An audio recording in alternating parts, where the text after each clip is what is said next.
आप जिस फोर्ट पे आए हो इसका नाम है सिंधुदुर्ग। सिंधुदुर्ग, सिंधु मीन्स सी होता है, और पानी के बीचों बीच आइलैंड पे जो फोर्ट बनवाते हैं उसको दुर्ग बोला जाता है। और ये जो अरेबियन सी नाम तो अभी पड़ा है, पहले तो सिंधु सागर बोला जाता है। तो सिंधु यानी सी और दुर्ग यानी पानी में आइलैंड पे जो बनाते हैं वो फोर्ट दुर्ग, तो सिंधु। ये फोर्ट यहाँ पे बनवाने से पहले यहाँ पे बहुत बड़ा रॉकी आइलैंड था जिसका नाम था कुरुटे। कुरुटे नाम का रॉकी आइलैंड, उस आइलैंड पे छत्रपति शिवाजी महाराज ने फोर्ट बनवाया है। हीरोजी इंदौलकर इसके आर्किटेक्ट एंड इंजीनियर थे, हीरोजी इंदौलकर। और ये जो आइलैंड यहाँ पे था उसका एरिया था 48 एकड़। 48 एकड़ एरिया में यहाँ पे बड़े बड़े पत्थर थे, पूरा रॉकी एरिया था ये, और यही के सारे पत्थर कट किए एंड कंस्ट्रक्शन के लिए यूज़ किया है। ये जो पत्थर के बाहर से नहीं लाए थे, यही का कट करके यहीं पे यूज़ किया है। इन शॉर्ट हेवी मटेरियल के ट्रांसपोर्टिंग के लिए लगने वाला जो टाइम था वो सेव हो गया। दिस रीजन ये फोर्ट ओनली 2.5 years में कंप्लीट हुआ है। ओके। इसको बनाने के लिए बस 2.5 साल लगे थे। 25 नवंबर 1664 को शिवाजी महाराज ने फोर्ट का कंस्ट्रक्शन स्टार्ट करवाया था। 25 नवंबर 1664 एंड 29 मार्च 1667 को फोर्ट कंप्लीट हो गया। 1664 to 1667, 2.5 years। और देखिए अभी हमारे सामने इस फोर्ट का मेन गेट है जो टिकवुड से बनाया है। गेट 350 years ओल्ड है, जो पहले वाला था वही है, जो आज भी एवरी इवनिंग बंद किया जाता है, मॉर्निंग को खोला जाता है। ये शिवाजी महाराज के टाइम से चली आ रही प्रथा है, फॉलो की जाती है। और गेट के सामने यहाँ पे एक पिलर खड़ा दिखाई दे रहा है। इस पिलर के कारण बाहर से किसी को गेट दिखाई नहीं देता था। एंड सपोज किसी ने गेट पहचान लिया है, अगर वो कैनन से फायर करते थे इसको तोड़ने के लिए, तो इस पिलर के कारण फायरिंग से गेट हमेशा सेफ रहता था। तोफ के गोले डायरेक्ट यहाँ तक नहीं आते। और गेट के पास आने के लिए जो रोड बना है ये भी स्ट्रेट नहीं है, यहाँ पे भी टर्न दिया है और बहुत नैरो छोटा सा रोड है, ज़्यादा स्पेस नहीं है। आपको पता है ना पहले क्या होता था, गेट तोड़ने के लिए एनिमीज की तरफ से हाथी लाते थे या पेड़ का बहुत बड़ा लकड़ा लेके आते थे। सोल्जर्स दोनों साइड से उसको पकड़ते थे, स्पीड में दौड़ के आते थे, इसको हिट करते थे। अभी एक बार तो टूटेगा नहीं, तो फिर से रिटर्न जाना पड़ेगा, स्पीड में दौड़ के आना पड़ेगा, यहाँ पे हिट करना पड़ेगा। तो ये सारी चीज़ें करने के लिए रोड स्ट्रेट चाहिए और स्पेस बहुत चाहिए। यहाँ पे देख सकते हो आप, और तो स्पीड में दौड़ना पॉसिबल था ही नहीं। और इसका एक और यूज होता था, सपोज कभी ऐसा हुआ कि किसी एनिमीज ने बड़ी संख्या में फोर्ट पे अटैक किया, तो उनको रोकने के लिए अंदर से हमारे सोल्जर्स उनके ऊपर अटैक करते थे। और हम लोगों में 100 में 1-2 लोग ही लेफ्टी होते हैं, मोस्ट ऑफ हम सब राइट हैंड से काम करते हैं। सोल्जर्स का भी वैसा ही होगा, ज़्यादातर जो सोल्जर्स होंगे वो राइट हैंड से ही तलवार चलाने वाले होंगे। तो फोर्ट से निकलते समय, जाते समय ये जो राइट साइड का पैसेज है वो पूरी तरह से ओपन है, तो अंदर से जाने वाले जो सोल्जर्स है वो राइट हैंड से आराम से तलवार चला सकते हैं। बट वहाँ से जो एनिमीज आएंगे ना, उनके भी राइट हैंड में ही तलवार होगी, तो उनके राइट साइड से पिलर अंदर आ रहा है। तो एक तो उनकी संख्या ज़्यादा है, उनके रास्ते में स्पेस नहीं है, तो उनको तलवार चलाने में दिक्कत होती थी। एक तो उनकी तलवारें आपस में टकराती थी या इसको भी टकराती थी। तो उसका फ़ायदा उठा के हमारे जो जाने वाले सोल्जर्स हैं उनको आराम से काट सकते हैं। ये है शिवाजी महाराज का गोरिल्ला वॉर टैक्टिक, जो नॉर्मली हमें उनके हर एक फोर्ट में दिखाई देता है। जाने वाले जो अपने सोल्जर्स हैं उनकी राइट साइड ओपन है, आने वाले एनिमीज हैं उनकी राइट साइड ब्लॉक कर दी। और ये जो इतना नज़दीक आने की बात है ना, ये बहुत बाद में होता था।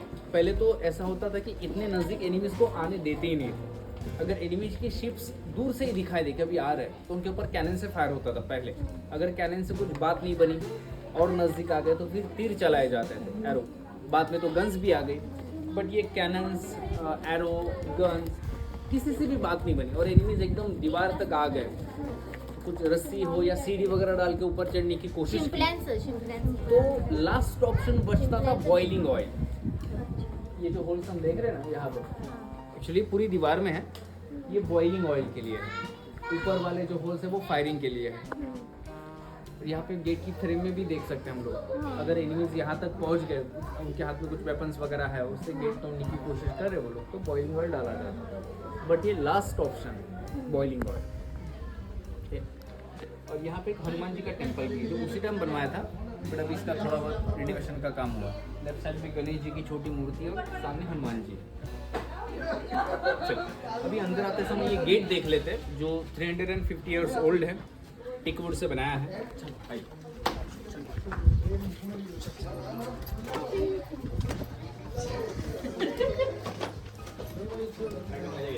ये जो खाली जगह है ना, इसको ये गार्ड रूम है उसका। यहाँ पे मेन गेट की सिक्योरिटी के लिए पहले गार्ड्स रहते हैं, ये दोनों साइड में गार्ड रूम। और इस सामने जरीमरी माता का टेम्पल है। ये जो जरीमरी माता है ना, ग्राम देवता है। और नॉर्मली ये जो कोंकण एरिया है ना, तो यहाँ पे किसी भी गांव के बॉर्डर पे आपको ये जरीमरी माता का टेम्पल दिखाई देगा। बहुत सारी जगह में इनको मरियाई भी बोलते हैं। हाँ, बट जरीमरी ये जो वर्ड है ना, इसमें कुछ मीनिंग्स आते हैं। जैसे कि मराठी में बीमारी को जर कहा जाता है, या संस्कृत और हिंदी में बुखार को ज्वर। तो जर को या ज्वर को मारने वाली देवी, इसलिए जरीमरी। गांव में कभी बीमारियां ना आए, इसलिए ये टेम्पल गांव के बॉर्डर पे बनवा है। जैसे कि देखिए ना, अभी मेन एंट्रेंस भी बना हुआ है। और ये जो जरीमरी माता है ना, आदि माता का एक स्वरूप है।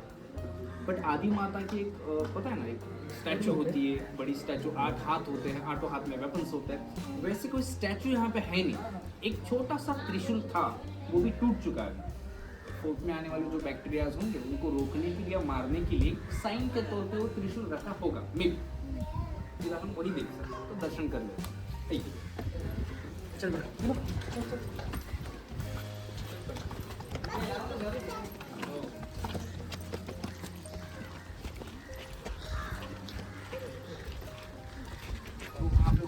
हुआ है। अभी यहाँ पे ऐसा लिखा हुआ है कि हे देऊळ तुकाराम येसबा आयरेकर शके श्री चित्र यानी बांधिले सन 1813। ये तुकाराम आयरेकर यहाँ के एक इंचार्ज थे, जिन्होंने ये टेम्पल बनवाया था 1813 में। ये 210 साल पुराना टेम्पल है। और उनका नाम लिखा हुआ है यहाँ पे। नाम इम्पोर्टेंट नहीं है, ये जो लिखा हुआ है ना, ये इम्पोर्टेंट है, इसलिए मैंने भैया को पढ़ने के लिए बोला। तो ये है प्राकृत। चलो,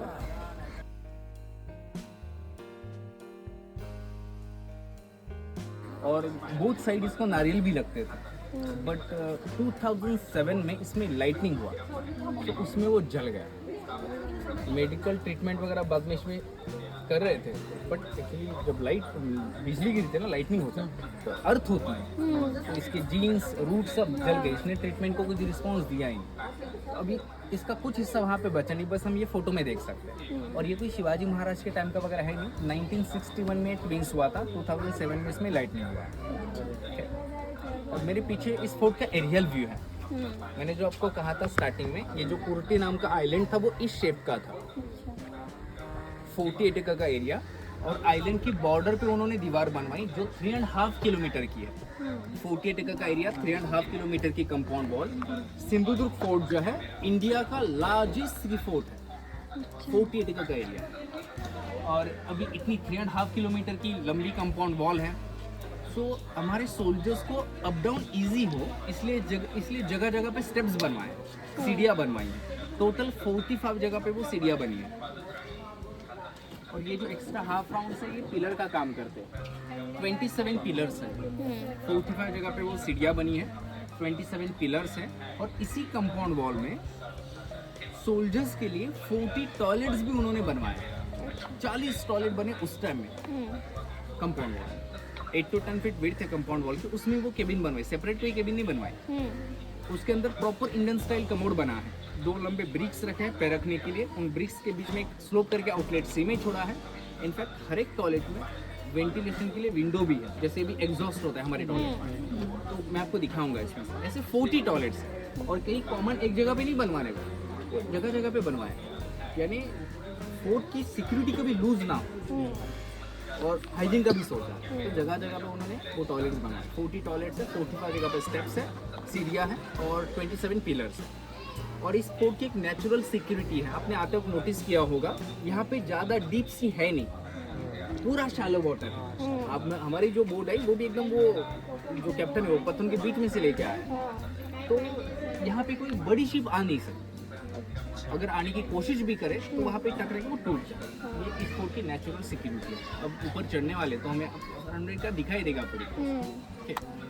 और एक बात कि अभी नॉर्मली हम बाहर कभी घूमते हैं ना, या हमारे गांव में, हमारी सिटी में, अभी हर एक नुक्कड़ पे, हर एक चौराहे पे शिवाजी महाराज के स्टैचूज नजर आते हैं, बहुत सारे। बट उनका टेम्पल बहुत कम जगह पे। अभी रिसेंटली नए कुछ टेम्पल्स बन रहे हैं, बट ऑल ओवर इंडिया में जो कुछ शिवाजी महाराज के टेम्पल्स हैं उनमें सबसे पहला वाला टेम्पल इस फोर्ट में बना था। ये टेम्पल बनवाया था शिवाजी महाराज के सेकंड सन ने, राजाराम महाराज ने। शिवाजी महाराज की डेथ हुई थी 1680 में, उसके 15 साल बाद 1695 में टेम्पल बना। एंड ये 328 इयर्स ओल्ड टेम्पल है, बट अभी इसका रिनोवेशन हुआ है। हमारे पीएम साहब का विजिट था यहाँ पे लास्ट ईयर, बट आए नहीं यहाँ पे, बट वो आने वाले थे। डिक्लेयर हुआ था बट कुछ प्रोग्राम उनका चेंज हुआ, बट वो आने वाले थे तो उनको खंडर दिखा नहीं सकते ना, तो चलिए दर्शन करके आते हैं। अब हम कौन से कॉर्नर पे यहाँ पे? अभी भाई हम सेंटर में, ये टेम्पल है शिवाजी महाराज का, भी यहाँ पे हम खड़े हैं। सो अभी तो पहले हम दर्शन कर लेते हैं, उसके बाद आगे बढ़ेंगे। So let's go.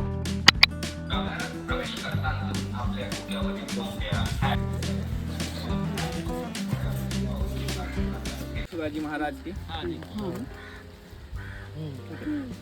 बट ये पूरा कॉस्ट्यूम है। हमने जो देखा ना वो कॉस्ट्यूम है, उसके ऊपर सिल्वर का मास है और उसके हाथ में वो टोपी पहनी है। ओरिजिनल जो मूर्ति है ना, जो राजाराम महाराज ने यहाँ पे स्थापित की थी, वो इसके पीछे। और इस मूर्ति की खासियत ऐसी है कि शिवाजी महाराज की ऐसी मूर्ति पूरे वर्ल्ड में कहीं पे भी नहीं। तो वो हमने क्यों नहीं देखी सर? उस पर कॉस्ट्यूम चढ़ा। रीजन बताएंगे। मैं क्या बोल रहा हूँ, पूरे वर्ल्ड में नहीं है। मैं बस हमारे डिस्ट्रिक्ट, हमारे स्टेट या हमारे कंट्री की बात नहीं करता, पूरे वर्ल्ड में नहीं है। अभी हमने तो बहुत सारे स्टैचूज देखे शिवाजी महाराज के, बहुतों के मोबाइल में वॉलपेपर के तौर पे भी फोटोज होते हैं। उनका एक फेस हमारे माइंड में फिक्स है। आज भी अगर अभी मैं करूँ, आँख बंद के इमेजिन करो, बियर्ड के साथ एक फेस हमारे आंखों के सामने आता है। बट आप में से किसी ने भी शिवाजी महाराज को आज से पहले without beard, clean shave imagine किया? नहीं। इमेजिन करना छोड़िए, माइंड में कभी थॉट भी नहीं आया। अभी मैंने बोला इसलिए माइंड में थॉट आया। ओके, वर्ल्ड में आप कोई भी शिवाजी महाराज का स्टैचू देख लो बियर्ड के साथ। जब वो साउथ में गए तो उनका जो ओरिजिनल पेंटिंग निकाला गया था उसमें भी बियर्ड। बट यहाँ पे भी, यहाँ पे जो शिवाजी महाराज की स्टैचू है उसमें Shivaji Maharaj clean shave without beard. और अभी एक डाउट आता है कि ऐसा क्यों है? अगर पूरे वर्ल्ड में शिवाजी महाराज के जो कुछ स्टैचू वगैरह बने हैं उसमें अगर उनको बियर्ड है, तो यहाँ पे ऐसा क्यों है? तो उसके पीछे दो रीजंस बोले जाते, कहे जाते हैं। पहला ऐसा बोला जाता है कि जब शिवाजी महाराज पहली बार कोंकण में आए थे यहाँ पे, तब अली आदिल शाह का राज था कुछ एरिया में, पोर्तुगीज थे, डच थे, तो ये लोग पहचान न सके, इसलिए शिवाजी महाराज ने अपना गेटअप चेंज करवाया था, अपनी दाढ़ी निकाली, ऐसा कहा जाता है। बट वो थोड़ा सा एक्सेप्ट करने में प्रॉब्लम होता है, क्योंकि शिवाजी महाराज जब यहाँ पे आए थे ना, यहाँ पे आने से पहले उन्होंने अफजल खान को मारा था, शाइस्ते खान की उंगलियां काटी थी, और ये सारी चीज़ें इन लोगों को पता थी, और ये लोग उस टाइम खुद डरते थे शिवाजी महाराज से। एक इंसिडेंस ऐसा हुआ कि मालवण से 30 किलोमीटर की डिस्टेंस पे एक सिटी है कुडाल। 30 किलोमीटर पे कुडाल है। कुडाल से गोवा कुछ 70-80 किलोमीटर का डिस्टेंस है। शिवाजी महाराज कुडाल में थे, बात पोर्तुगीजों को पता चली कि अरे शिवाजी महाराज यहाँ पे आए हैं, हम तो कुछ ही दूरी पे हैं, अगर वो यहाँ पे आते तो अपनी कुछ खैर नहीं। तो उन्होंने अपने एक वकील भेजा था शिवाजी महाराज से बातचीत करने के लिए, अगर आपको कुछ प्रोटेक्शन मनी वगैरह चाहिए तो आप बोल दीजिए, हम आपको यहाँ पे ला के देंगे, बट प्लीज आप गोवा मत आइए। और ये इंसिडेंस पोर्तुगीजों की हिस्ट्री में मेंशन है। तो इससे पता चलता है कि शिवाजी महाराज इनसे नहीं डरते थे, ये खुद डरते थे शिवाजी महाराज से। तो इनके डर से शिवाजी महाराज को अपना गेटअप चेंज करने की जरूरत थी नहीं। और एक इंसिडेंस आपको पता है, शिवाजी महाराज आगरा गए थे, औरंगजेब को मिले, वहाँ पे उनको मत मालूम है राज दरबार में क्या हुआ, फिर बाद में वो कैद हुए, बाद में मिठाई के बक्से के साथ भाग गए। तो आगरा से निकलने से राजगढ़ पहुँचने तक का जो है ना, वो सारा लिखा हुआ है। और औरंगजेब कोई मामूली आदमी नहीं था, इनके मुकाबले तो वो हिंदुस्तान का बादशाह ही था उसका। और वहाँ पे वो जान पे बनाई थी शिवाजी महाराज के, तब भी शिवाजी महाराज ने पूरी दाढ़ी नहीं निकाली थी। कभी व्यापारी बने थे, कभी साधु बने थे, पर पूरा क्लीन शेव नहीं किया। तो इनके डर से दाढ़ी निकालने की थोड़ा सा हजम नहीं होता लॉजिकली। तो फर्स्ट रीजन साइड में रखते हैं। सेकेंड रीजन ऐसा बोला जाता है कि जब शिवाजी महाराज का कोरोनेशन हुआ 6 जून 1674, उनका राज्याभिषेक हुआ, उसके 10-12 दिन बाद राजमाता जिजाऊ उनका देहांत हो गया। और हिंदू धर्म के अनुसार उस टाइम शिवाजी महाराज ने अपने बाल मुंडवाए थे। ओके, और जिन्होंने ये टेम्पल बनवाया था राजाराम महाराज, वो बॉर्न हुए 1670 में। 74 में शिवाजी महाराज ने बाल मुंडवाए हैं, यानी 74 में राजाराम महाराज बस 4 साल के। और संभाजी महाराज जो थे शिवाजी महाराज के बड़े बेटे, उनको बहुत सारा टाइम स्पेंड करने को मिला है शिवाजी महाराज के साथ, बट राजाराम महाराज को उतना टाइम स्पेंड को नहीं मिला। तो जो कुछ 4 साल के एज में जो कुछ उन्होंने देखा था, उससे शायद उन्होंने ये मूर्ति बनवाई होगी। सेकेंड रीजन लॉजिकली एक्सेप्ट कर सकते हैं हम लोग, बट भाई मराठा हिस्ट्री में इसको राइटिंग में प्रूफ नहीं, बट ये फैक्ट है कि शिवाजी महाराज की ऐसी मूर्ति पूरे वर्ल्ड में कहीं पे भी नहीं है। और जैसे मैंने कहा कि स्टैचू में वो ओरिजिनल स्टैचू में कॉस्ट्यूम चढ़ा है, तो उसका फोटो मेरे पास है, मैं आपको दिखाऊँ। थोड़ा सा नजदीक से देख सबको दिखाता हूँ। इसमें देख सकते हैं, इसमें बियर्ड नहीं है, दाढ़ी नहीं है, क्लीन शेव में है। एवरी मंडे नाइट टेंपल में शिवाजी महाराज की पालकी भी निकलती है, जो टेंपल को 3 राउंड कंप्लीट करती है। हिंदू रिलीजन में जो मेन कुछ 16 फेस्टिवल आते हैं हमारे, वो सारे सेलिब्रेट किए जाते हैं। इनफैक्ट मुस्लिम रिलीजन में जो ताजिया होता है या मोहर्रम, वो भी यहाँ पे मनाते हैं या वो बिठाते हैं यहाँ पे। ओके, और ये सब राजाराम महाराज ने शुरू करवाया था 1695 में। और अभी देखिए, ये जो सारी चीज़ें हैं, ये करने के लिए मैन पावर चाहिए। सो राजाराम महाराज ने 1695 में जब ये टेंपल बनवाया, तब यहाँ पे 22 लोगों को अपॉइंट किया था as a staff members. And उन मेंबर्स को फोर्ट में से कुछ जगह इनाम में दी थी, जहाँ पे उन लोगों ने अपने घर वगैरह बनवाए थे। सो वो जो 22 फैमिलीज थी 1695 में, उनका 10 and 11th जनरेशन आज भी यहाँ पे काम कर रहा है। ये जो घर हम देख रहे हैं ना, ये उन्हीं लोगों के। और पहले जब ये फोर्ट रॉयल फैमिली के पास था, तो ऑब्वियसली रॉयल फैमिली इनको सैलरी भी देती थी। बट इंडिपेंडेंस के कुछ ही सालों बाद राजाओं का राजपाट चला गया, भारत को एक संघराज्य घोषित किया। ओके, तो उसके बाद ये सारी चीजें गवर्नमेंट के पास गई। फिर भी हमारा गवर्नमेंट आज भी इन लोगों को सैलरी दे रहा है।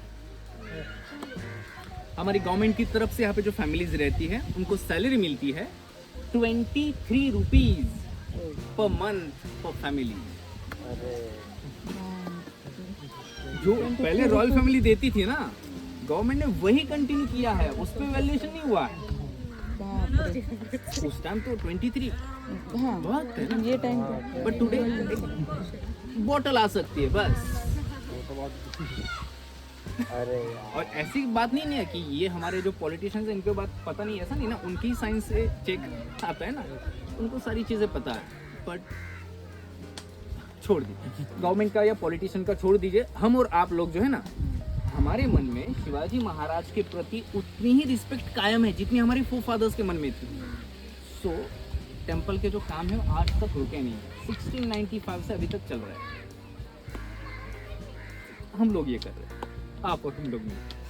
बट ये लोग आज भी यहाँ पे रहते हैं। रेनी सीजन में बहुत दिक्कत होती है इन लोगों को, सी बहुत वाइल्ड होता है, डेली एकदम पॉसिबल है नहीं। सो 3 महीने का सारा जो कुछ लगेगा, अनाज वगैरह स्टोर कर रखो आप।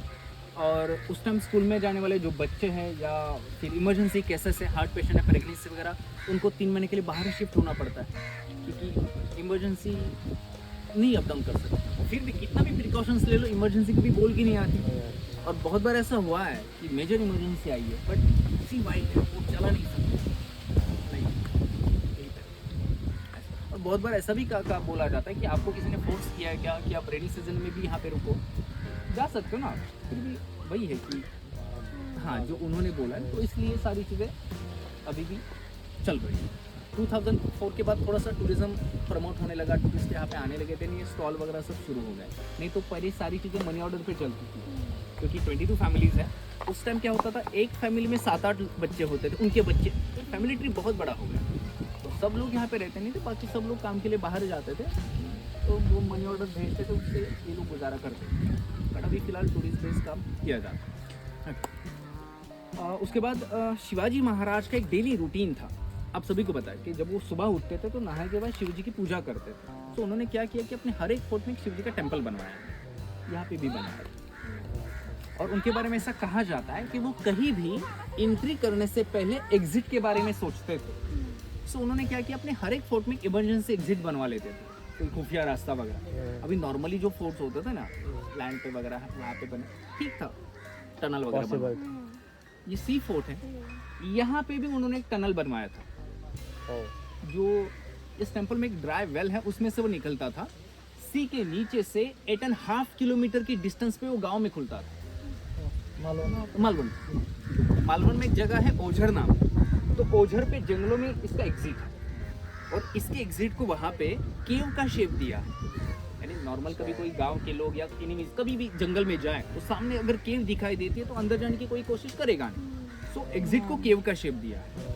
एंड ये टनल मराठा सोल्जर्स ने कुछ टाइम यूज किया था, बट बाद में जब ब्रिटिशर्स ने फोर्ट कैप्चर किया तब ब्रिटिशर्स ने यहाँ से उसको बंद कर दिया।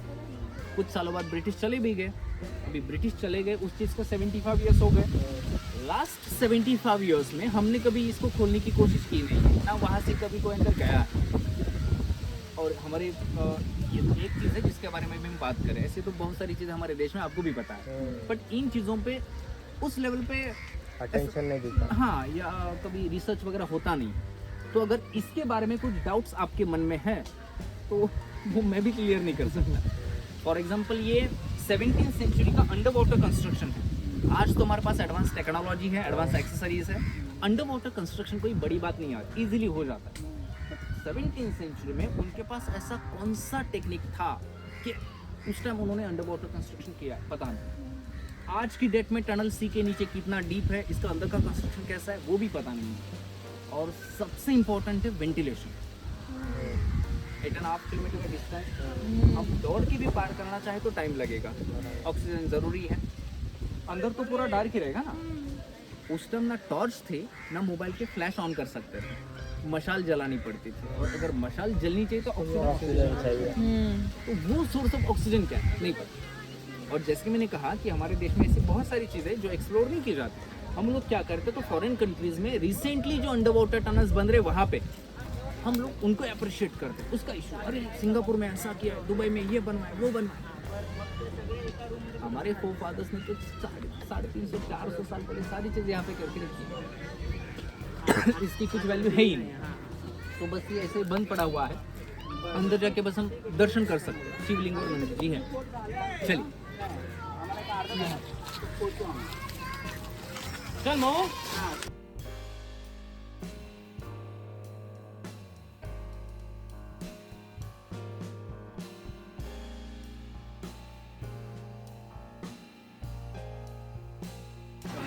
तर रायगडलाच थोडं डागडू जे असते गरम है खाली। ये जो दीवार है यहाँ पे, इसके नीचे टनल का मेन एंट्रेंस था। सामने वाली दीवार के नहीं करते हैं। तो आप एक आर्च दिखाई देगी जिसको पत्थर लगा के बंद कर दिए। ये जो विंडो है ना, इसके बराबर नीचे वो टनल था, टनल का एंट्रेंस।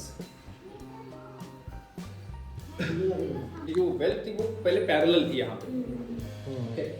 यहाँ पे भी सीलिंग था, जो वुडन का सीलिंग था, और ये जो स्टेप्स है ना उसको भी शेड थी। तो सनलाइट यहाँ पे आती ही नहीं। एक छोटा सा दिया जल रीजन तो कहीं है नहीं।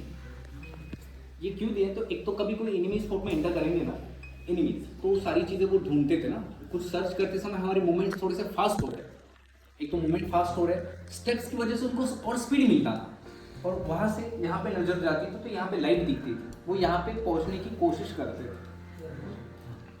पहुंचते कभी नहीं थे, वो नीचे गिर जाते थे। और ये ऐसा कभी हुआ नहीं यहाँ पे, बट उनकी अरेंजमेंट आपको बताया तो उन्होंने ये सब बनवा के लिया था यहाँ। और इस फोर्ट की मैंने आपको नेचुरल सिक्योरिटी बताई थी कि सराउंडेड पूरा शैलो वाटर में, डीप सी नहीं है। यहाँ से 80 किलोमीटर के डिस्टेंस पे एक फोर्ट है विजयदुर्ग। विजयदुर्ग बना है 11th सेंचुरी में, ये 17th सेंचुरी में, यानी वो 800 साल पुराना, ये 350 साल पुराना है। विजयदुर्ग का पहले नाम था घेरिया, और शिवाजी महाराज के टाइम में वो अली आदिल शाह के पास था। और वहाँ पे 3 साइड में पूरा डीप सी है, और एक साइड में ब्रिज होता था जो उठा सकते थे और बिठा भी सकते थे, कभी नहीं होता तो निकाल के रखते थे। वैसे डीप सी था, तो बहुत सारे अटैक्स हुए थे विजयदुर्ग फोर्ट पे, और वो क्या करते थे, पोर्तुगीज वगैरह वहाँ पे लूटपाट करते थे वगैरह और वापस आते थे। शिवाजी महाराज ने उसको जीत लिया, तब विजय संवत्सर हमारे हिंदू धर्म में जो होता है ना वो चालू था, तो उसका नाम दिया विजयदुर्ग। और शिवाजी महाराज को उसकी हिस्ट्री एंड ज्योग्राफी दोनों चीज़ें पता थी कि यहाँ पे डीप सी है, अटैक्स हो चुके हैं वगैरह। तो तो उन्होंने जब वो मेंटेनेंस का काम शुरू करवाया विद्युत ग्रुप का, तो फोर्ट के पीछे सी में उन्होंने एक अंडर वाटर वॉल बनवाई कि अगर इसके बाद अगर कोई अटैक होता है तो उनके शिप्स यहाँ पे टकरा के टूट जाए। और हुआ भी वैसा, वो तो दिखाई नहीं देती थी ऊपर से। पोर्तुगीजों का एक अटैक हुआ उस फोर्ट पे, और गोवा का जो विरजई था उन्होंने एक एक्सपीरियंस वाला बंदा भेजा कि जो पहले अटैक कर चुका था विद्युत ग्रुप पे और सक्सेसफुली कर चुका था, तो उसको भेजा कि आपके अंडर ये सारा लीडरशिप में ये सारा अटैक होगा। उनके माइंड में भी वही था कि जाएंगे डायरेक्ट अटैक करेंगे वापस आएंगे। बस इस बार उसकी जो शिप्स थी वो दीवार पे टकरा के टूट रही थी, ब्रेक हो रही थी, उसको कुछ समझ में नहीं आ रहा। तो उसने एक लेटर लिखा अपने विरजई को, वो भी मेंशन है हिस्ट्री में। उसने ऐसा लिखा है कि शिवाजी ने जब से ये फोर्ट कैप्चर किया है ना, यहाँ पे कुछ जादू टोना कर दिया। हमारे शिप पहले जैसे वहां पे जाते ही नहीं, बीच में ही टूट जाते। ये मेंशन है उनके हिस्ट्री में, और ये सारी चीजें अभी भी पढ़ सकते हैं। और हमारे जो फोर फादर्स थे ना, जिनको वो पता था, उन्होंने अपने नेक्स्ट जनरेशन को बोला था कि अभी शिवाजी महाराज ने वहाँ पे दीवार बनवाई थी। ऐसे जनरेशन बाय जनरेशन को इंफॉर्मेशन पास हुई थी। 2004 तक किसी ने वो दीवार देखी नहीं, बट 2004 में वहाँ पे स्कूबा डाइविंग का प्रोजेक्ट हुआ, उनको वो दीवार दिखाई दी। अभी डैमेज है पूरी तरह से, बट दीवार है वहाँ पे। वो सैंपल वगैरह लेके आए तो लाइमस्टोन है, सैंड, जैगरी, ऐसी कुछ चीजें, नॉर्मल चीजें मिली है, और ये प्रूफ हो गया कि वहाँ पे वो दीवार बनी है। फिर भी डाउट तो आएगा ना कि इतने एडवांस थे क्या वो लोग कि अंडर वाटर कंस्ट्रक्शन कर सकते थे। तो फिर किसी ने बोला कि आप कार्बन डेटिंग करें, उससे पीरियड का पता चल जाएगा। तो कार्बन डेटिंग हुआ और उससे पता चला कि वो जो दीवार है वो 17th सेंचुरी में ही बनी, शिवाजी महाराज के टाइम में। हमने देखा, इसको देखा नहीं, बट वो है। बट सवाल ये है कि क्या, कौन सा टेक्निक था। अभी हमारे यहाँ पे तो एक बिल्डिंग नहीं बनती 2.5 साल में, पूरा फोर्ट 2.5 साल में, जिसमें टनल भी हो, 100 से ज्यादा बिल्डिंग्स, 3.5 किलोमीटर की कंपाउंड वॉल 2.5 साल में। हाँ, तो अभी हम लोग बोलते कि हम एडवांस है, पर हम कुछ नहीं, ये बाप लोग थे। ये देखते तो पता चलता है। पर ये सारी चीजें एक्सप्लोर होनी चाहिए। अभी वहाँ पे भी FTDC का एक प्रोजेक्ट हुआ था, वो सर्वे कर रहे थे कि आप अभी बहुत सारे टूरिस्ट के साथ उनके फीडबैक्स क्या है वगैरह, तो ये डाउट्स है वो क्लियर होने चाहिए। आप वहाँ पे भी ऐसा वाटर बस वगैरह कर सकते हैं, लोगों को भी दिखा सकते हैं ना वहाँ पे कि है, बट कुछ अलग ही लेवल पे हमारा पॉलिटिक्स चल रहा है, ये चीज़ों पे ध्यान ही नहीं देते। बट इस पे भी रिसर्च होना जरूरी है, वो तो होना चाहिए, ये तो चलना चाहिए। हाँ, अगर वो है वहाँ पे पीएचडी हो जाएगी। हाँ वो ते आहे ना, ते ह्या भिंतीच्या जस्ट खाली थोडा गॅप दिसतोय।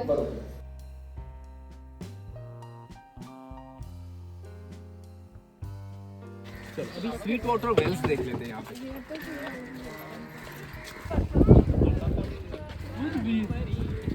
काय इकडे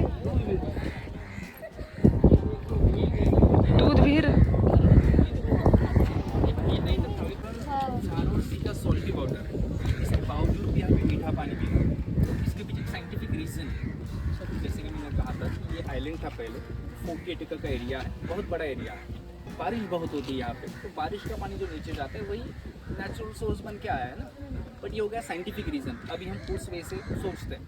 शिवाजी महाराज का ऐसा कुछ था नहीं, तो उन्होंने अपने लोगों को बोला था शिवाजी महाराज ने कि भाई बीच समुद्र में जो मीठा पानी मिला है ये तो भवानी माता की कृपा है, ये भवानी माता का प्रसाद है, ये पंचामृत है। तो जो पंचामृत होता है वो हम प्रसाद के लिए यूज करते हैं, जो 5 चीजों से बनाया जाता है, शक्कर, दूध, दही, शहद और घी। यहाँ पे 3 कुएं मिले, उनको ये 3 नाम दे दिए, दूध, शक्कर और आगे वाला दही। पहले जो सोल्जर्स यहाँ पे रहते थे वो यही पानी यूज करते थे पीने के लिए, एंड अभी जो 22 फैमिलीज यहाँ पे स्टे के लिए, उनके लिए भी यही सोर्स। और बहुत बार ऐसा बोला जाता है कि शिवाजी महाराज ने इनको नाम देते समय थोड़े से भगवान का नाम का सहारा लिया, ऐसा ठीक है लिया है। एक्चुअली उस टाइम होता ऐसा था कि सब कुछ जो है ना उसके रीजंस बोल के, साइंटिफिक रीजंस बोल के काम नहीं होता, बहुत बार ऐसा बोलना पड़ता था। हाँ, लेकिन ठीक है, शिवाजी महाराज ने जब बोला था ना स्वराज्य स्थापित करना, बहुत सारे लोग अंग्रेज थे उनको, ओके, पता था क्या सिचुएशन है, बट लोग नहीं जुड़ रहे थे उनके साथ। जब उन्होंने तोरना फोर्ट कैप्चर किया, तोरना का रिकंस्ट्रक्शन चल रहा था, वहाँ पे 7 हंडे मिले, बड़े बड़े बर्तन जिनमें सोना भरा था। शिवाजी महाराज को बुलाया गया कि वहाँ पे सोना मिला है, पूरा गाँव भी जमा हुआ था, पूरा वो सोना देखने के लिए। सॉरी, तब शिवाजी महाराज ने पूरा गांव सामने था, अपने लोगों को बोला कि भाई ये जो स्वराज्य में स्थापित कर रहा हूँ ना, ये कुछ मेरा इच्छा से नहीं, ये तो श्री की इच्छा है, और ये जो धन मिला है ये श्री का आशीर्वाद है हमारे कार्य के लिए या काम के लिए। तब लोगों को पता चले कि ऐसा लगा अगर ये शिवाजी महाराज कोई मामूली आदमी नहीं, ये तो भगवान का अवतार वगैरह है। तो बाद में फिर ये लोग शिवाजी महाराज के साथ जुड़ने लगे और लास्ट तक शिवाजी महाराज को साथ दिया और ये सब खड़ा किया। तो सेम चीज़ यहाँ पे भी की होगी, फिर भी नाम दिए ठीक है। जब वेल बनवाने की बात है तो बहुत दूर की सोची उन्होंने। रेन वाटर हार्वेस्टिंग जो टेक्निक आज हम यूज़ करने की सोच रहे हैं, उसको उन्होंने उस टाइम यूज़ किया। मेल देखा ना, नीचे साइड में एक बहुत बड़ा पैसेज खुला चौड़ा है, उतरने के लिए स्टेप्स भी बने हैं। तो रेनी सीजन में जो मेन वेल है वो पूरी पानी से भर जाती है और साइड का जो पैसेज ऊपर स्टेप्स तक पानी से भरा होता है। रेन वाटर वहाँ पे स्टोर किया जाता है, वही स्टोर वाटर नीचे लैंड में जाता है, फिर वही को रिचार्ज भी करता है। और यहाँ पे जो स्टोन यूज़ किया उन्होंने वो लैटराइट है और पोरस नेचुरली पोरस है, जो पानी को ऑब्जर्व करने में मदद करता है। इसलिए ये जो स्टोन है शिवाजी महाराज बाहर से लेके आए थे, मालवण से। बट मैंने आपको स्टार्टिंग में कहा कि सारा स्टोन यही का यूज़ किया। यहाँ पे जो स्टोन था, यहाँ पे जो आइलैंड था वो सैंड स्टोन था, ये जो बड़ा है। अभी ये अगर यहाँ पे यूज़ करते ना तो रेन वाटर स्टोर हो जाता, बट पोरस नहीं, ऑब्जर्व। तो छोटी छोटी चीज़ें थी जिसको ध्यान में रख के उन्होंने ये सारी चीज़ें की यहाँ पे। तो इससे पता चलता है कि उनको पानी की वैल्यू अच्छी तरह से पता है, हमसे भी ज़्यादा अच्छी तरह से। तो जैसे मैंने कहा कि रेनी सीजन में ये इसी वेल का फोटो है, रेनी सीजन का ये पूरा ऊपर स्टेप्स तक भरा हुआ है। ओके, और ये वेल तक ही सीमित नहीं था। अभी देखिए जब फोर्ट का काम शुरू हुआ था ना, तब शिवाजी महाराज ने हिरोजी इंदुलकर जो आर्किटेक्ट इंजीनियर थे उनको स्ट्रिक्ट इंस्ट्रक्शन दिए थे कि आप जहाँ के पत्थर कट करोगे ना वहाँ पे कुछ गड्ढे बन जाएंगे, आपको वहाँ पे पानी के लिए टैंक्स बनवाने हैं, उनमें रेन वाटर स्टोर करना है और वो जो स्टोर वाटर होगा उसी से आपको कंस्ट्रक्शन करना है। ये जो वेल्स है उसका पानी बस पीने के लिए ही यूज होगा। वैसे 4 टैंक्स बनवाए थे इंदुलकर, अभी उनका भी मेंटेनेंस वगैरह कुछ है नहीं, तो बारिश में तो ऐसे भरे होते। ये यही का है, ऊपर से देख सकते हैं, हम ऊपर जाएंगे मैं दिखाता हूँ आपको। यहाँ पे नीचे इस वेल के पीछे एक टैंक ऐसा बारिश में पूरा भरा होता है, बट मेंटेन है नहीं तो खाली हो जाता है। और एक चीज़ कि अभी हम किसी भी फोर्ट में जाता है ना शिवाजी महाराज, तो वहाँ पे बस खाली हमें दीवार दिखाई देती। बहुत सारे लोगों का होता है कि अरे उस टाइम के बिल्डिंग्स नहीं, क्या पैलेस होता था। एक बात तो ऐसी कि इंडिया में जो फ्रीडम फाइटर्स थे ना, नाम ही लेना हो तो पहला नाम आएगा महाराणा प्रताप जी का, दूसरा नाम आएगा छत्रपति शिवाजी महाराज और तीसरा नाम आएगा झांसी की रानी लक्ष्मीबाई। तीनों की हिस्ट्री आप देख लो, तीनों ने अपनी अपनी पीरियड में आज़ादी के लिए लड़ाई लड़ी। इनकी जो हिस्ट्री है इंडिया का नेक्स्ट जनरेशन कभी देखे ही ना, उससे कभी इंस्पायर ना हो, इसलिए ब्रिटिशर्स ने इन तीनों के पूरी तरह से डिस्ट्रॉय कर दिया। यहाँ पे जो प्लेटफॉर्म जैसा कंस्ट्रक्शन दिखाई देगा आपको, यहाँ पे उनका कॉन्फ्रेंस रूम था, बस उसका फाउंडेशन बचा, बेस। यहाँ पे जो टूटे आपके वो काले पाइप के अंदर 2 पिलर्स, ये दो टूटे पिलर्स हैं, 2 साइड में 2 दीवारें हैं। ये है शिवाजी महाराज के पैलेस का मेन एंट्रेंस। ज़्यादा ऐसा कोई लैविश ऐसा नहीं था, सादा सिंपल, ये रूफ वाले घर होते ना वैसे ही। बट जो कुछ भी था हमारे छत्रपति शिवाजी महाराज का रेसिडेंशियल एरिया था, वो हमारे सामने अभी इस हालत में, ये बहुत दुख की बात है, बट फैक्ट कि यहाँ पे वो था। अभी आपको देखने लायक वहाँ पे एक छोटा सा लोटस का डिज़ाइन बचा है, नज़दीक से देख लेते, टच नहीं करते उसको, पर नज़दीक से देख लेते, वही देख सकते, बस उतना ही बचा है।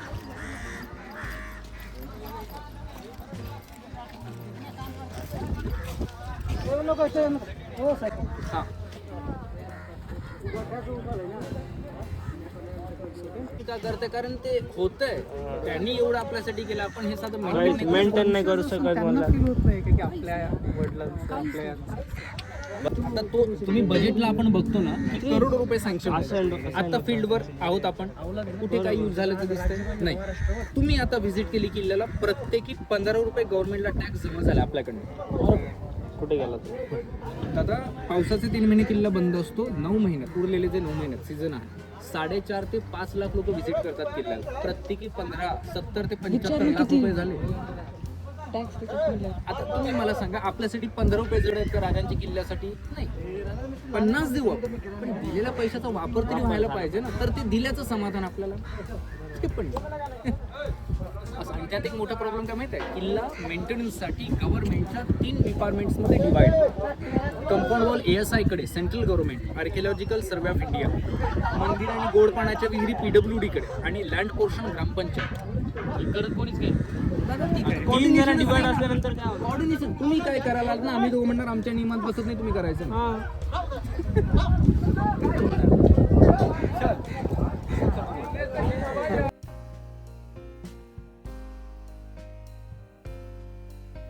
एखादं पुस्तक वाचताना काहीतरी आलं की अरे मग ह्याचं उत्तर कुठे, त्यासाठी मी शोधतो पण नाही मिळत. बोला, आता तुम्ही पण नेटवर सर्च करा, करवीर दरबारचं आरमार, एखाद दुसरा पॅरेग्राफ माहिती आहे, पण मराठा आरमार म्हटल्यानंतर सगळं आपल्याला ते आहे. ते पण महत्त्वाचंच आहे. अंग्रेजी तर म्हणजे दहशतच निर्माण केली होती समुद्रावर, पण त्याच वेळी हे पण इथे पण आरमार होतं, त्याची माहितीच नाही. असं कित्येक गोष्टी माहीत नाहीत आपल्याला.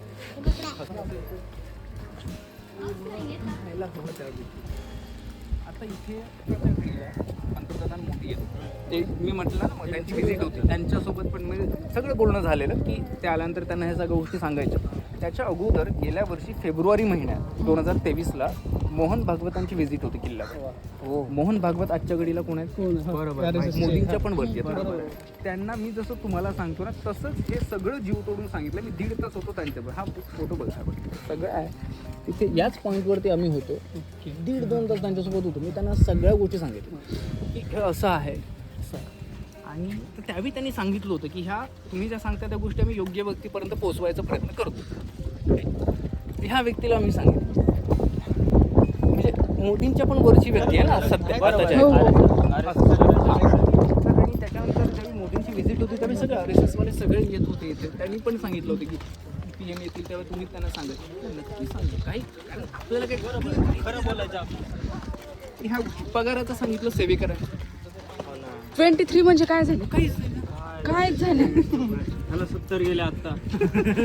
बघा ना दादा, ही गोष्ट आहे. हसणं शिकवलं आणि सो सॅड आहे. आणि एक गोष्ट म्हणजे पालखीचं मी म्हटलं ना तुम्हाला, आपल्याकडे दर सोमवारी रात्री राजांची पालखीची मिरवणूक निघते. हे रायगडवरती सुद्धा निघते. रायगडवरती वर्षातनं 5-6 वेळा पालखीची मिरवणूक निघते. याला फंड कोण करतो? कोणीच नाही, आतली सेवेकरी कुटुंब. अरे आत्ता पण आपल्या दादाने आपल्या गाईडसाठी पेमेंट केले. तिथे एक हिस्सा क्लिनिंगसाठी जातो, साफसफाई, एक हिस्सा आतल्या संस्थेला ते आम्ही इमर्जन्सीसाठी ठेवतो काही फंड, ते काही लागलं कोणाला तर, आणि एक हिस्सा मग डिवाइड केला जातो असं. पण गव्हर्नमेंटकडनं तसं त्या हिशोबात काही नाही. आता सेवेकरी म्हणतात कसं आहे की ठीक आहे आता प्रत्येकजण काही ना करून आपलं पोट भरते, पण निदान तुम्ही किल्ल्याकडे तरी लक्ष द्या, ते पण नाही होत. हे असंच आहे. पण ओके, सो अभी हम जहाँ पे खड़े हैं ना, ये ऑब्जर्वेशन पॉइंट है, वॉच टावर. यहीं पे खड़े रह के हमारे सोल्जर्स पूरे एरिया पे नज़र रख पाते थे. इसमें सबसे इम्पोर्टेंट है अरेबियन सी, क्योंकि एनिमीज़ की सारी शिप्स यहीं से अप डाउन करती थी. अटैक होने के भी चांसेस थे यहीं से. सो उनकी एक्टिविटीज़ पे ध्यान रखने के लिए ये जो टावर है थोड़ा सा बैक साइड में बनवा है, सेंटर में नहीं है, थोड़ी बैक साइड में है. एंड सपोज कभी कोई अटैक हो भी जाता है तो उस अटैक में अंदर जो बिल्डिंग्स बनी है उनका कभी नुकसान ना हो, इसलिए बैक साइड में कुछ बिल्डिंग्स वगैरह उन्होंने बनवाई नहीं थी. पूरा खाली छोड़ दिया, पत्थर वगैरह देख सकते हैं, कुछ ओपन स्पेस है, बट कोई बिल्डिंग नहीं खड़ी है. तो पत्थर ही टूटे, बिल्डिंग्स का ज़्यादा नुकसान नहीं होगा. बट अपोजिट साइड ये है पूरा मालवन. मार्वल में अपना ही राज था, फोर्ट भी अपना ही है, तो यहाँ से अटैक होने के चांसेस तो थे नहीं. सो सेफ्टी के लिए सारी मेन बिल्डिंग फ्रंट साइड में थी. पैलेस, कॉन्फ्रेंस रूम्स, सोल्जर्स के क्वार्टर्स, स्टोर रूम्स, सारी 100 से ज़्यादा बिल्डिंग्स थी छोटी मोटी, वो यहाँ पे थी, जिसको डिस्ट्रॉय किया गया. बाद में जो कुछ बचा गवर्नमेंट ने ध्यान दिया नहीं. अभी वहाँ पे देख सकते हैं पूरा जंगल बढ़ चुका है वहाँ पे. पेड़ के जो रूट्स होते हैं उन्होंने जो कुछ बचा था उसको भी डिस्ट्रॉय किया. और एक बात कि हमने टनल देखा जो डायरेक्ट के गाँव में खुला है. बट सपोज कभी कोई एनिमी स्पोर्ट में एंटर करता है तो अपने शिप्स जो खड़े हैं सी में, उन शिप्स के पास पहुंचने के लिए दीवार में कुछ इमरजेंसी एग्जिट बनवा लिए थे, जिनको एक पत्थर लगा के हमेशा बंद किया जाता था. अगर बाहर से कोई देखता था तो वहाँ पे कोई डोर वगैरह है, कुछ समझ में नहीं आता था. इमरजेंसी होती तो उसको निकाला जाता था. अभी फिलहाल वो सारे बंद हैं, जिसमें से एक खुला है. एक विंडो जैसा दिख रहा है वहाँ पे, ठीक है? हाँ वहाँ पे छोटा सा इमरजेंसी एग्जिट है। शिवाजी महाराज के सेकंड सन थे राजाराम महाराज, उनकी वाइफ थी तारा रानी। तारा रानी जब कुछ उनकी फैमिली में पॉलिटिकल इश्यूज चल रहे थे ना, तो यहाँ पे रुकी थी 7-8 महीने, वहाँ पे उनका स्टे था, पैलेस में वो रहती थी वहाँ पे बस। और पॉलिटिकल इशू चल रहा था, थोड़ा सा प्रेशर था, और अभी जब प्रेशर होता है हम रिलैक्स होने के लिए हमारे पास बहुत सारे ऑप्शन है, जैसे हम टाइम पास कर लेते हैं, वैसे उस टाइम तो था नहीं।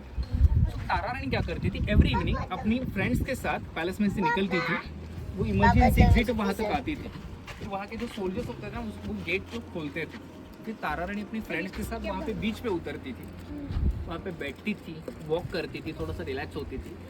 ये जो बीच है ना उनका फेवरेट प्लेस था, तो बाद में लोगों ने उनकी याद में बीच का नाम रखा क्वींस बीच, तो तारा रानी का फेवरेट प्लेस है। और वहाँ पे एक ब्लैक स्टोन देख सकते हैं हम लोग जो दीवार के नज़दीक है, ये उस टाइम का बचा हुआ कंक्रीट है। जैसे मैंने कहा कि ये जो जॉइंट के बीच में लाइमस्टोन, सैंड, जैगरी वगैरह जो चीज़ें है ना, तो वहाँ पे कंक्रीट मिक्सर था जिसमें वो सारी चीज़ें मिक्स करते थे, और उसमें जैगरी है तो उसको स्टेबल होने में थोड़ा टाइम लगता था, तो इसके लिए वहाँ पे उसके लेयर्स लगा के 3-4 दिन के लिए छोड़ते थे, और ऐसे एक ह्यूज क्वांटिटी में वो कंक्रीट बन रहा था और यूज़ भी हो रहा था। तो जो बचा हुआ है वो वही है, एकदम कड़क हो चुका है, और वो वेस्ट मटेरियल एक्चुअली, बट अभी भी वहाँ पे वो है। और अभी एक काम करते हैं हम लोग, यहाँ पे चढ़ते हैं फ्लैग पोल पे, जहाँ से हमें 360 डिग्री व्यू कवर हो जाएगा।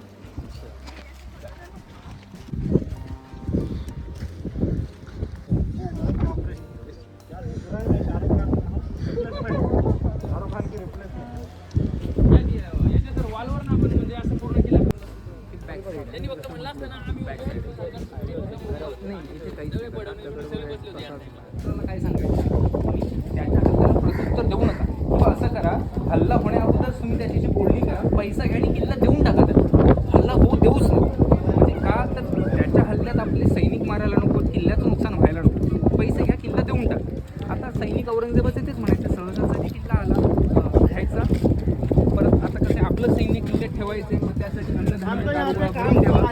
आणि आता इथून कुठला दुसरा किल्ला आहे तर 80 किलोमीटरला विजयदुर्ग आहे, उरलेले सैनिक येऊन विजयदुर्गला चला.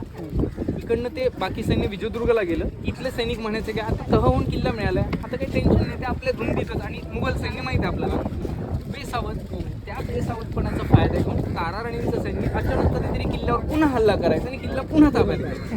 म्हणजे तहात पैसा पण मिळाला आणि किल्ला पण, किल्ला दारू गोळा साठा सर्व भेटलं, लोडेड आहे असं. तिकडे गड्यापर्यंत खूप वेळ जायचा, ज्याने मी कावा प्रो मॅक्स ज्यांचं जे होतं गडिंगवान त्याच्यात तारा राणी माहेर, तेच ना प्रो मॅक्स खरंच ना. मग त्याच्यामुळे औरंगजेब तसं म्हणाला होता की मी त्या सासऱ्याशी लढलो, पण ह्या बाईचं पगण मात्र खूप वेगळं एवढं. पण तुम्ही म्हणता तसं की शाहू सुटून आले, मग ते त्यांचा वाद आणि नंतर वादवाद परत तारा राणी, म्हणजे त्याच काळात तारा राणी ते राहायला होत्या खरं तर. म्हणजे इथले तारा राणीचे काही सरदार जाऊन शाहूंना मिळू लागले ना, कारण शाहू स्वराज्यात ते थेट वारस होते. तर शाहूंनी अगदी तारा राणीचे प्रदेश काबीज करायला सुरुवात केली. अगदी रांगणा किल्ला जो कोकण आणि घाटमाथ्याच्या बॉर्डरवर, तर रांगणा किल्लासुद्धा शाहूंनी घेतला. तर त्यावेळी रामचंद्र पंदामात ते सल्लागार होते तारा राणीचे. त्यांनी सांगितलं आता तुम्हाला सुरक्षित ठिकाण फक्त एकच सिंधुदुर्ग. तर त्यावेळी तारा राणी 7-8 महिने आपल्या पूर्ण राजकुटुंबासह इथे होत्या. आणि इथनं जेव्हा शाहू परत पाठी गेले रांगण्यावरनं, त्यावेळी इथनं तारा राणी कोल्हापूरला गेल्या. तर कोल्हापूरच्या राजवाड्यात एक पॉलिटिक्स घडलं की राजाराम महाराजांचे जे दुसरे मुलगे होते, संभाजीराजे दुसरे, त्यांनी तारा राणी यांनी त्यांच्या मुलाला नजरकैदेत टाकलं आणि स्वतः कारभार पावला. संभाजीराजे दुसरे आणि त्यांच्या पती जिजाबाई दुसरे. आणि 1731 साली मग हे संभाजीराजे दुसरे आणि शाहू महाराज यांची वारणा नदीच्या काठी जे युद्ध वगैरे झालं त्यात वारण्याचा तह ऑफिशियल, वारणा नदी त्यांच्या राज्याची सीमा, त्याला वारणेचा तह. त्यात हा किल्ला कोल्हापूरकरांकडे होता आणि साताराकडचा तिकडचा भागचा शाहूंकडे. बरं, तिकडचा कारभार जसं आपण बोलतोय मगासपासून की पेशव्यांनी पूर्ण अगदी अटकेपार झेंडे लावले, तसं कोल्हापूरकरांकडे हवं तसं खंबीर नेतृत्व नाही. म्हणजे हे संभाजीराजे दुसरे होते ठीक आहे, पण त्यांच्यानंतर तसं कोल्हापूरकरांकडे कोणी, शाहू महाराजांकडे पेशवे होते, त्यांनी ते पद निर्माण केलं. पण इथे तसं कोणी नाही. तर कोल्हापूरकरांचं या किल्ल्याकडे मोठ्या प्रमाणात दुर्लक्ष झालं होतं. एवढं दुर्लक्ष की इथल्या सैनिकांचे पगार सुद्धा थकले होते. मग इथल्या सैनिकांनी काय केलं, आता गुजरांत करायचं आहे ना, समुद्रावरनं जाणारी जहाजं लुटायची, म्हणजे थोडक्यात चाचेगिरी सुरू केली. आणि त्यात जास्त नुकसान व्हायचं इंग्रजांचं, कारण त्यांची जहाजं लुटली जात होती. जास्त कोल्हापूरकरांनी तसं काही लक्ष दिलाच नाही. कंटाळून इंग्रजांनी 1765 साली किल्ल्यावर हल्ला केला आणि साहजिकच इकडनं काही प्रतिकार झालाच नाही. इंग्रजांनी किल्ला ताब्यात घेतला 1765. आणि या किल्ल्याचं सिंधुदुर्ग जे नाव राजांनी ठेवलं होतं ते नाव इंग्रजांनी बदललं, फोर्ट ऑगस्टस असं एक नवं नाव दिलं. आणि एक साधारण काही महिन्यानंतर कोल्हापूरकरांचं खूप लक्षात आली की आपला किल्ला गेला. तर त्यांनी इंग्रजांची बोलणी केली. या किल्ल्याच्या बदल्यात 7.5 लाख रुपये खंडणी, मालवणचा राजकोट नावाचा किल्ला आहे जिथे आता छत्रपतींचा पुतळा उभारलेला आहे, ज्याचं उद्घाटन पंतप्रधानांच्या हस्ते झालं, तो राजकोट नावाचा किल्ला, आणि 7.5 लाख रुपये खंडणी इंग्रजांना देऊन किल्ला पुन्हा एका वर्षानं आपल्याकडे आला 1766 असं. आणि नंतर मग काही काळ होतं व्यवस्थित सगळं. तेच जर 7.5 लाख ह्याच्या मेंटेनन्सला दिले असते किंवा इतरांना दिले असते तर तेच पहिले हे झालंच नसतं. बरोबर. पण त्याच्यानंतर हे असं काही वर्ष सुरळीत होतं. बरं, आता तिकडे पेशव्यांचं कसं झालं होतं माहिती आहे, आंग्रे पण पेशव्यांना जुमानत नसत नंतर, कारण त्यांचं आंग्र्यांचं मत कसं होतं की छत्रपती जे आहेत ते स्वराज्याचे खरं वारस आहेत, आम्ही मुजरा करू तो त्यांना. पण पेशव्यांचं कसं झालं होतं, राजांच्या काळात जे अष्टप्रधान मंडळ होतं ते शाहू महाराजांच्या काळात नव्हतं. शाहू महाराजांच्या काळात सगळे अधिकार पेशव्यांना होतं. तर पेशव्यांना पण वाटायचं ना की मुजरा आम्हाला व्हायला हवा. शिंदे होळकरचे त्यांनी त्यांच्या मर्जीतले सरदार उभे केले होते असे. पण आंग्रे वगैरे त्यांना जुमानत नसत, त्याच्यामुळे आंग्रे आणि पेशव्यांचं पण पटत नसे. असं ना, आम्ही आम्ही गादीला सलाम करून ते मुजरा करू असं. तर असंच कोल्हापूरकरांचं आणि सातारा संस्थांचं पण मध्ये मध्ये पटत नसत. तर असेच एक सरदार होते पेशव्यांचे, त्यांचं आता नाव मला आठवत नाही, तर ते कोल्हापूरकरांना त्रास देत होते. आणि कोल्हापूरकरांची एवढी हिंमत नाही की पेशव्यांचे स्नेही आहेत तर त्यांच्याशी युद्ध वगैरे करायचे. तर त्यांनी 1812 मध्ये इंग्रजांची मदत मागितली की तुम्ही आम्हाला मदत करा त्यांच्या पण. त्यावेळी पोर्तुगीज आपल्या इंग्रजांना तेच होतं ना, राज्य करा. हां, इंग्रजांनी त्यांना सांगितलं आम्ही आत्ताच नाही तर याच्या पुढे जेव्हा जेव्हा कधी तुमच्यावर संकट येईल आम्ही तुमची मदत करू, पण आम्हाला सिंधुदुर्ग आणि सिंधुदुर्गाच्या आजूबाजूचा संपूर्ण परिसर आमच्या ताब्यात हवा. कारण नेव्हल बेस आहे. राजकोट त्यांच्या ताब्यात होताच, त्याच्यामुळे त्यांना या भागाची इम्पॉर्टन्स माहिती माहिती होती. होतं आणि त्यांच्या शिप्स या इंटरनॅशनल वॉटर्सला होत्याच ना. 1812ला हा किल्ला पुन्हा इंग्रजांकडे गेला आणि मग 1812 पासून 1947 स्वातंत्र्यापर्यंत इंग्रजांकडेच. त्यामुळे आज हे आहे. असा एक साधारण याचा इतिहास आहे. अजून पुष्कळ साऱ्या गोष्टी घडल्या असतील, पण जसं मगाच्या दादांचं आमचं बोलणं चालू होतं की त्या गोष्टी आपल्याला माहीत नाहीत. एखादी गोष्ट इकडे घडली असेल त्याचं रिपोर्टिंग नक्कीच रायगडवरती झालं असेल, पण इंग्रजांनी रायगड जाळल्यावरती ते सगळं दप्तरच जळून खाक झालं, डॉक्युमेंट्स जळून गेले. आपल्याला त्याची पूर्ण पुष्टी मिळत नाही की असं. त्याच्यामुळे जे आता मी काय 1-1.5 तास सांगितलं हे पण नथिंग आहे, ह्याच्यापेक्षा भरपूर इतिहास आहे पण माहीत नाही आपल्याला, रेकॉर्डेड नाही. रेकॉर्डेड दंतकथा सांगण्यात काही अर्थ नाही. म्हणजे त्याने इतिहास कुठल्या तरी वेगळ्याच दिशेने जात, बरोबर आपल्याला ते नव्हतं. बरं, एक गोष्ट मला एक गोष्ट सांगायचं राहिलं की म्हणजे ते खूप लोकांना असं विचित्र वाटतं जेव्हा पहिलं सांगतो तेव्हा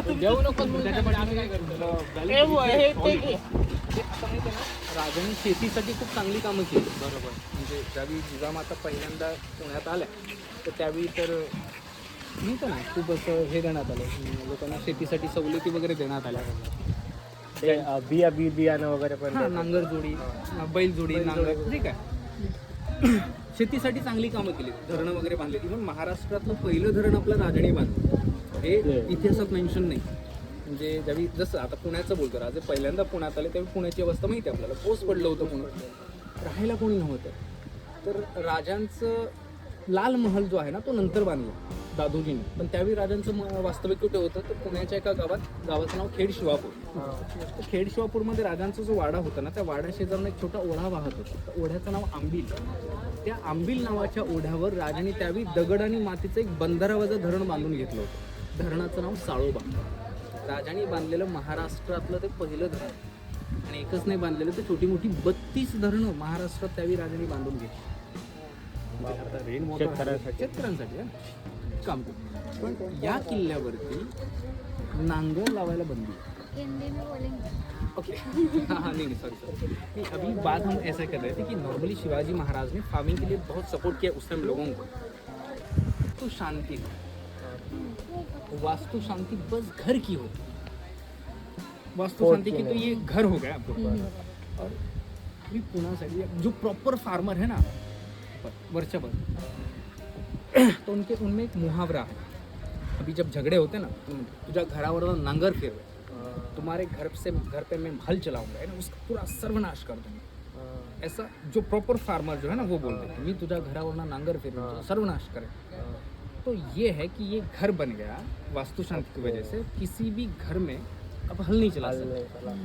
सो यहाँ पे हल नहीं चला सकते. बाकी चीज़ों से आप जो इंस्ट्रूमेंट है उससे आप फार्मिंग कर सकते हैं. और ये किसने बनाया?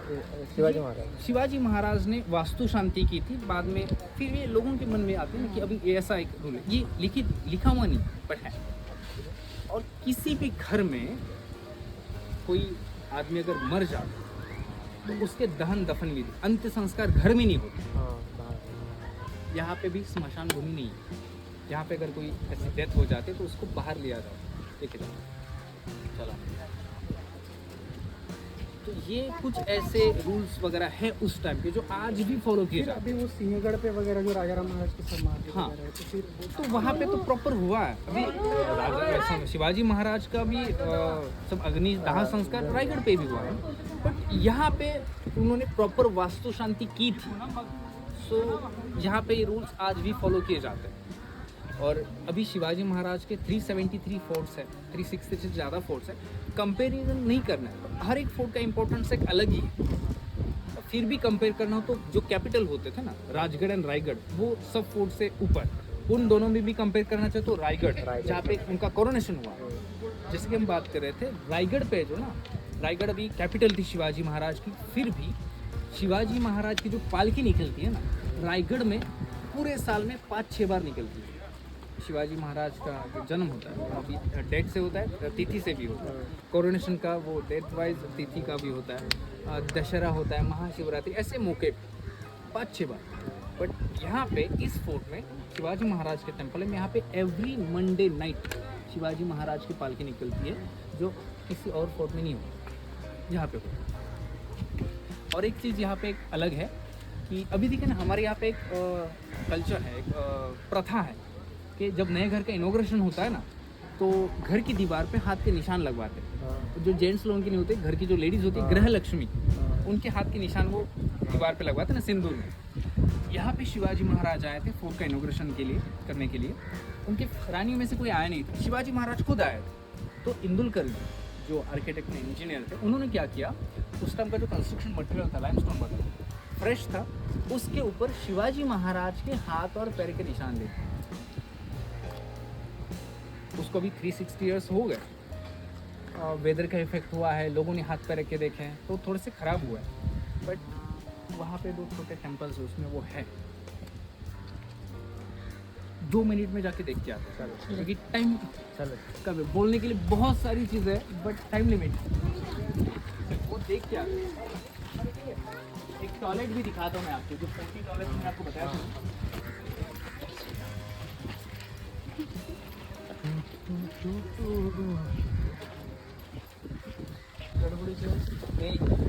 ये पत्थर एक्चुअली यहाँ पे था और ये हुआ ऐसा था कि पूरा जंगल बढ़ा हुआ था. और जैसे कि मैंने आपको वहाँ पे कहा था कि टॉयलेट बनाया हुआ है और कंसेप्ट भी समझाया मैंने आपको. फिर अगर प्रैक्टिकली देखने को नहीं मिलता तो समझ में नहीं आता, तो हमने क्लीन करवाया तो उसमें पता चला कि पत्थर वगैरह टूट चुके. स्टेप्स तो कुछ यहाँ पे थे नहीं क्योंकि कुछ दिख नहीं रहे निशान, बट ये पत्थर यहाँ पे था वो निकल चुका है. बट ये वो टॉयलेट है जो 40 टॉयलेट्स बताए ना, उसमें से ये एक है. ये 4 स्टेप चढ़ के जाना है, राइट में टर्न है और 2 स्टेप चढ़ना है, बाद में लेफ्ट में टर्न है, एक स्टेप और है, उसके बाद इंडियन स्टाइल कमोड बना है. ये जिगजैग बनवाया है प्राइवेसी के लिए, डोर तो है नहीं इसलिए जिगजैग बनवाया है. और जो कोई मेंबर जाता था उसके पास अगर तलवार या गन है उसको यहाँ पे छोड़नी पड़ती थी. यहाँ पे अगर है हाँ ठीक है अंदर कोई है. और जब वो कमोड पे बैठता था तो मुंह के सामने विंडो आती थी, वेंटिलेशन. कमोड यहाँ पे तो ऐसे 40 टॉयलेट्स हैं. और जो कोई सोल्जर यहाँ पे खड़ा है उसको उतरने के लिए साइड में सीढ़ी भी है, तो ऑलरेडी यहीं पे बनवाया है, तो सिक्योरिटी कभी लूज ना हो और फोर्ट भी क्लीन रहे। हाइजीन का भी सोचा है, सिक्योरिटी का भी सोचा है। हाँ, ये साइड में हो गया। अभी जब काम शुरू होगा तब उसके प्रॉपर लोग करके देखें, नाही बरं समझ में आया। वरती नाही जाऊ शकत ना भैया. ते हात आणि पायाचं चढू कसं शकतो कुठे ते, पण कसरत करावी लागेल थोडंसं. चढू शकतो, क्लीन आहे. लावलं तिथं? डायरेक्ट डांगवर मिल गया मिल गया मिल गया मिल गया. मिल गया कौन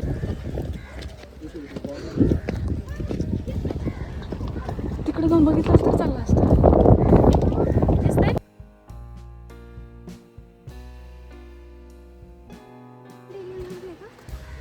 एशियंट एलियन एक हिस्ट्री 18 वरती सिरीज, डॉक्युमेंटरी सिरीज. असं नाही का काय बाबा मंदिर आहे की काय नाही.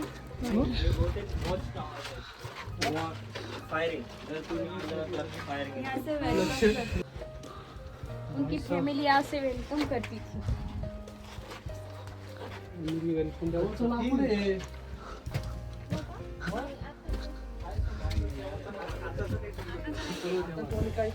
आताच असतं तर लगेच उठवायला असतं ना. 23 रुपये देते तिथं.